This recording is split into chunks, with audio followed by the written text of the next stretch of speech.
The Russian dissident Alexei Navalny was poisoned with a lethal toxin while being held in a penal colony 2 years ago, according to several European nations.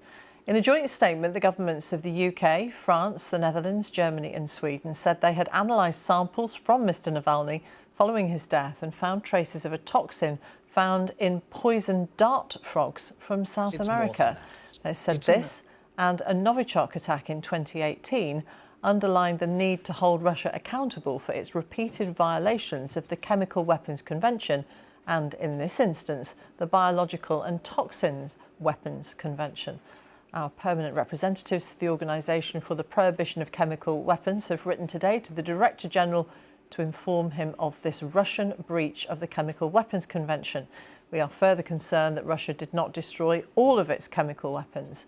We and our partners will make use of all policy levers at our disposal to continue to hold Russia to account. Well, we're joined now by our World Affairs correspondent, Joe Inwood. Joe, how have they worked this out? So it seems that after the death of Alexei Navalny a couple of years ago, somehow they've got samples from his body. We don't know the details of this one, actually, but I think presumably he was buried and they have taken samples, one assumes at that point, and they've been analysing them. And I think very few people will be surprised that he met an unnatural end. I don't think many people believe the Russian suggestion that he had died of natural causes of a heart condition.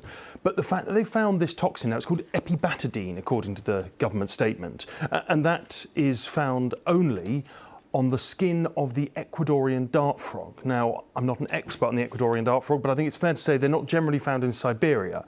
And so the conclusion that the government have come to is that the only way that epibetadine could have made its way from the jungles of Ecuador and Peru as well, I'm told, but into Siberia and into the body of Alexei Navalny is if someone had put it there, and that the only people that could have put it there are the Russian government. And it isn't the first time that Russia has been accused of using deadly toxins. No, of course.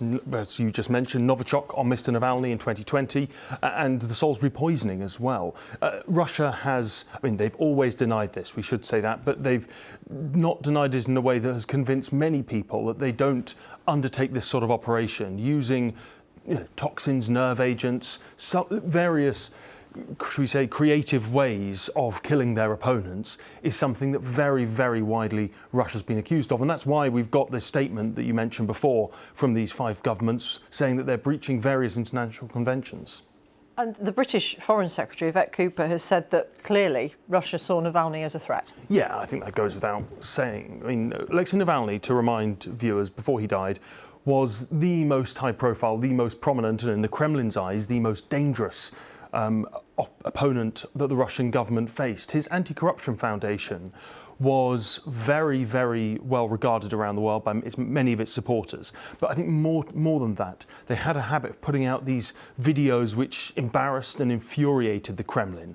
Various revelations about government corruption, about the extravagance in which their leaders, specifically President Putin, lived. I think they did, if I remember correctly, a sort of an investigation, an undercover kind of expose of his huge mansion that he'd had built. And all of this it was partly that he was a central figure around which opponents could coalesce, but also that they were so successful in making the Kremlin look foolish. Joe, for the moment, thank you very much.